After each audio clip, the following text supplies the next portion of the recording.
Pendeta selaku dosen pembimbing. Dan langsung saja terlebih dahulu karena untuk menyediakan waktu. Ahmad Nijar Al-Fatah.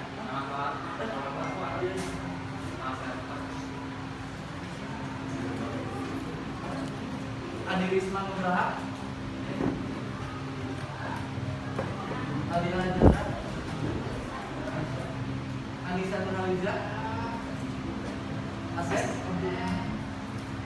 Kemudian kemarin kita membahas mengenai peranan Soekarno dan Bung Hatta dalam peristiwa proklamasi, dan sekarang materi sekarang yaitu memperjuangkan mempertahankan kemerdekaan melalui non fisik. Jadi perjuangan mempertahankan itu ada non fisik dan juga ada fisik. Lalu selanjutnya pokok pembahasannya itu yaitu pertama ada pengertian peristiwa fisik, ada pertemuan value, dan ketiga ada perundingan Liga Jati, keempat ada perjanjian Renville, kelima ada perundingan Brundtland, dan terakhir ada konferensi meja buta.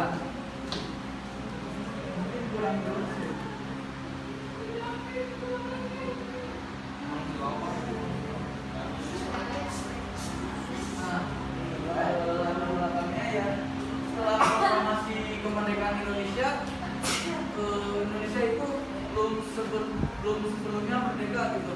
Masih banyak hak-hak dan kewajiban yang harus diperjuangkan oleh Indonesia.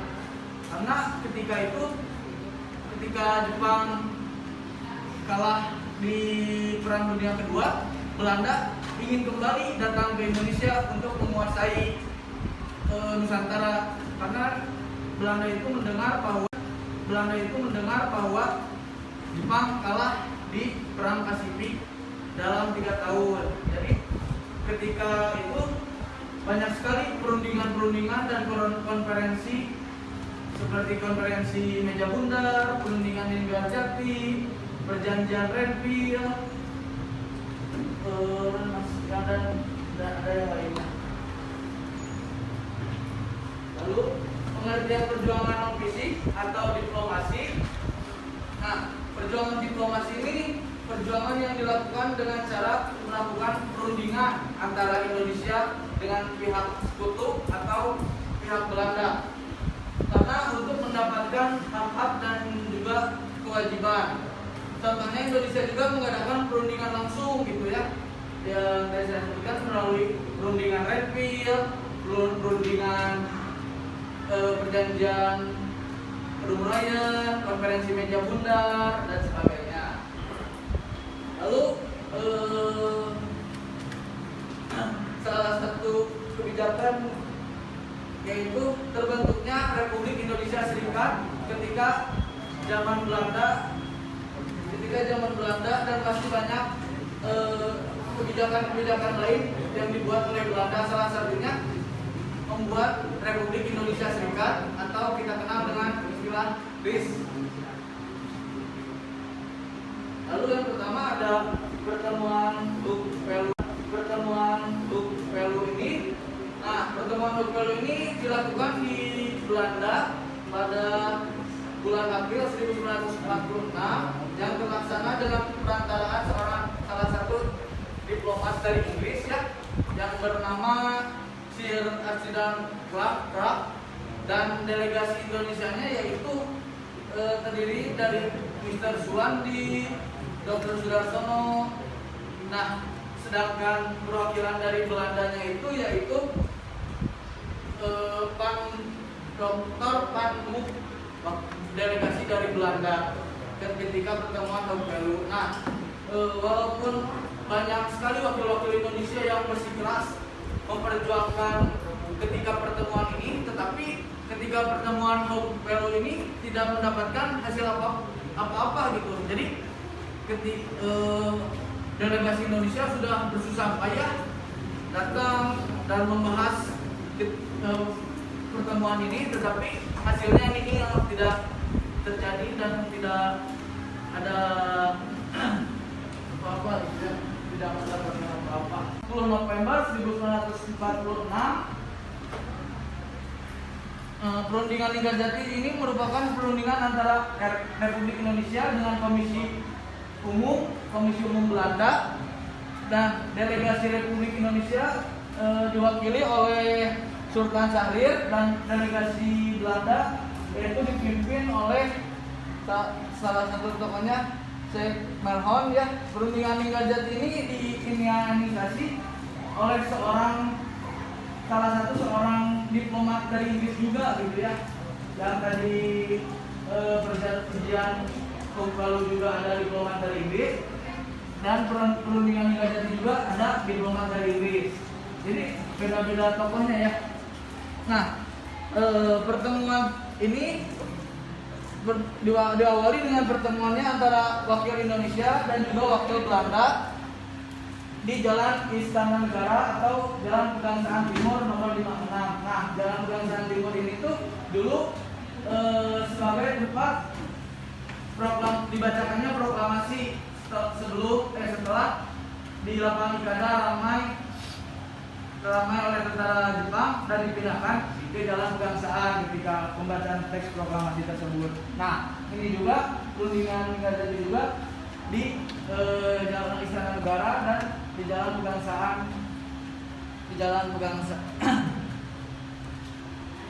Nah, kita terlalu terpaku kepada buku ya. Kalau bisa kalau lupa baru bisa lihat sedikit-sedikit ke buku yang Ya deh kan. ya silakan kalau mau kemana belajar buku dulu ya silakan satu orang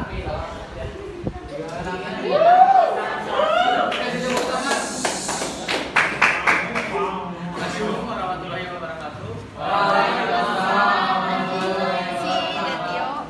Perkenalkan, nama saya Muhammad Ikram dari 11 IPS 2 nomor absen 24. Perjanjian Hogel-Veluwe. Perjanjian Hogel-Veluwe berlangsung di Belanda di daerah Hogel dan Veluwe. Perjanjian ini berlangsung pada tanggal 14 sampai 26 April 1946. Delegasi Indonesia dipimpin oleh Mr. Suwandi dan Belanda dipimpin oleh M.J. Parsu. Dalam perundingan ini, delegasi Indonesia berupaya untuk memperoleh kedaulatan negara Indonesia. Kelompok mana yang siap? Dua OTW.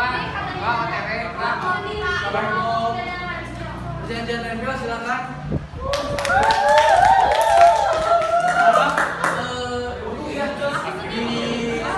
Jangan berisik ya, jangan didengarkan untuk saling menghargai ya. Bahkan perkenalkan diri.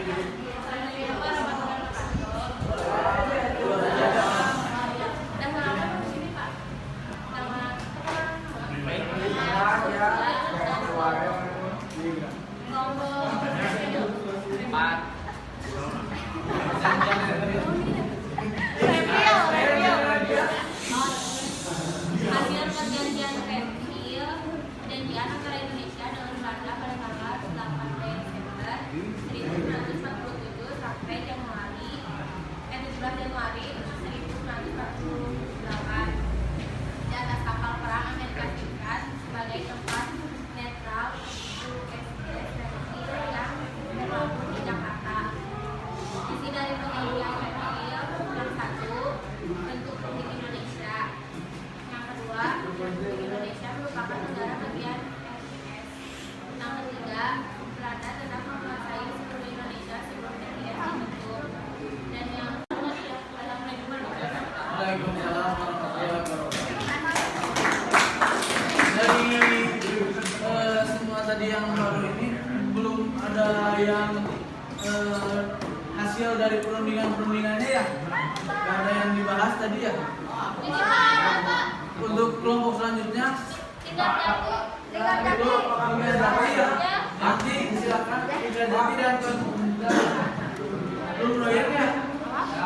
Silakan nanti yang hasil perundingannya dijelaskan ya. Oh ya. Nah, dan untuk lebih jelasnya suaranya supaya agak kenceng. Ya, Pak. Nah, silakan. Ayo, Pak.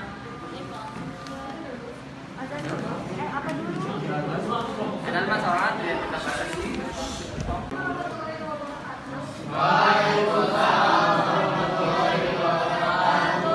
Nama saya Putri Estiara Siregar. Saya dari kelompok Rombongan. Saya akan menjelaskan tentang perundingan Rombongan.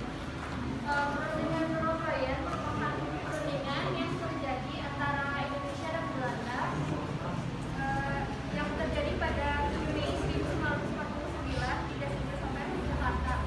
Nama perundingan Rombongan diambil dari nama tokoh yang terlibat dalam perundingan tersebut, yaitu Muhammad Rum dan Herman Van Boyen. Latar belakang perjanjian tersebut yaitu perjanjian Kertajati dan Renville yang terjadi pada 1946 1948. Perundingan Linggarjati, silakan ke depan. Beri tepuk tangan.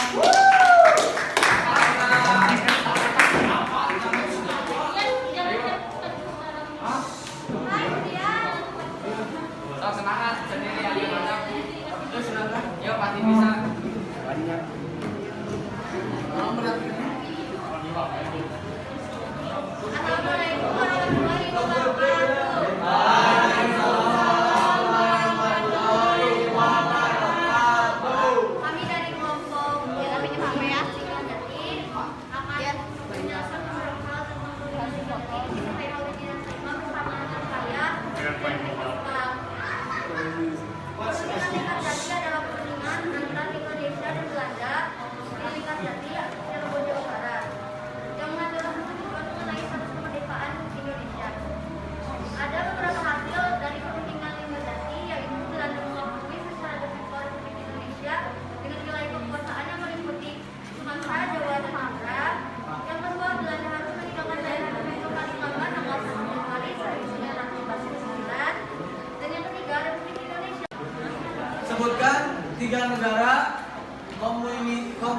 komisi 3 negara yang ada di perundingan Renville. Silakan. Amerika Serikat, Belgia, sama Australia. Ya.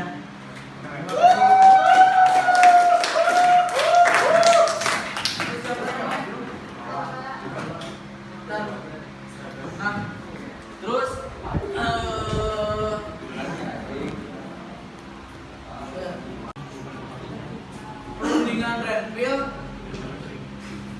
perundingan Renville Indonesia didelegasikan oleh siapa? Aku Pak, Siapa? So, Perdana Menteri ya. Amir Syarifuddin sebagai delegasi Indonesia. Ya, terima kasih. Terus selanjutnya masih ada waktu kan ya? Siapakah delegasi dari Indonesia ketika konferensi meja bundar? Ya, silakan. Muhammad Hatta. Ya, terima kasih.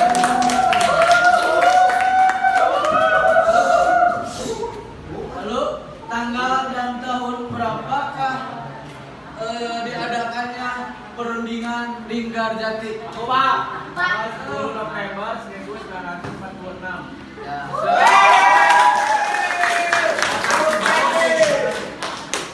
Lalu pertanyaan terakhir ya. Sebutkan hasil dari perundingan Linggarjati.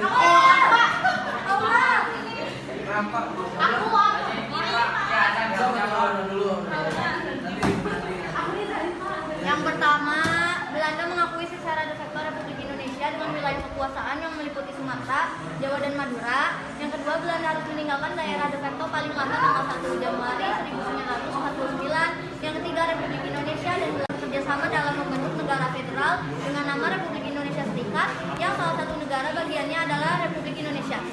Ya. Lalu kenapa perundingan Renville dibatalkan pada saat itu oleh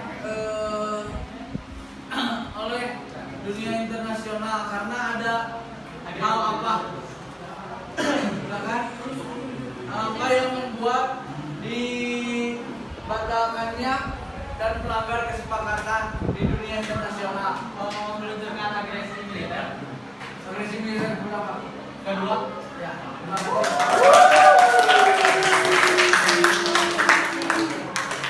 Dan terakhirnya, konferensi meja bundar terletak di daerah mana? Kau silakan kamu dari maju. Konferensi meja bundar di daerah mana? Di mana? Di daerah? Ya, terima kasih kepada semuanya. Ya, langsung saja kesimpulan ya. Jadi setelah Indonesia merdeka itu masih belum bisa gitu Indonesia itu merdeka sepenuhnya, karena masih harus berjuang untuk mempertahankan, yaitu dengan cara perang. Masih belum bisa gitu Indonesia itu merdeka sepenuhnya, karena masih harus berjuang untuk mempertahankan, yaitu dengan cara perang, perundingan, konferensi dan juga perjanjian. Nah, karena Indonesia juga ketika merdeka membutuhkan dukungan dari negara lain, dan juga khususnya untuk mempertahankan proklamasi ini, diplomasi dilakukan dengan cara perundingan tersebut. Ya, perundingan yang sudah kalian tadi ketahui ya. Nah, itu merupakan sebuah perjuangan ketika sudah merdeka Indonesia. Jadi ketika sudah proklamasi itu Indonesia belum sepenuhnya merdeka, karena harus banyak melewati perjuangan lainnya. Salah satunya ya melalui perundingan untuk mendapati hak-hak dan mendapatkan hukum-hukum dari dan diakui oleh dunia internasional. Sekian dari saya. Mohon maaf apabila ada salah kata. Mohon maaf apabila banyak kekurangan. Wabillahi taufiq wal hidayah. Wassalamualaikum warahmatullahi wabarakatuh. Waalaikumsalam warahmatullahi wabarakatuh. Ya, terima kasih kepada yang sudah presentasi dari kelompok mulai dari pertemuan Pelu, lalu ada Lingkar Jati, ada perundingan Renville, ada perundingan Rumroyan, dan juga konferensi meja bundar. Kita tepuk tangan untuk kita semua. Ya, selanjutnya saya akan bertanya ya kepada kalian, karena kalian mungkin sudah mencatat beberapa materi. Ya, siapa cepat ya? Yang ini ya. Soal nomor 1, sebutkan apa saja yang menjadi pro dan kontra dalam perundingan Lingkar Jati. Apa? Silakan itu. Bisa. Perjanjian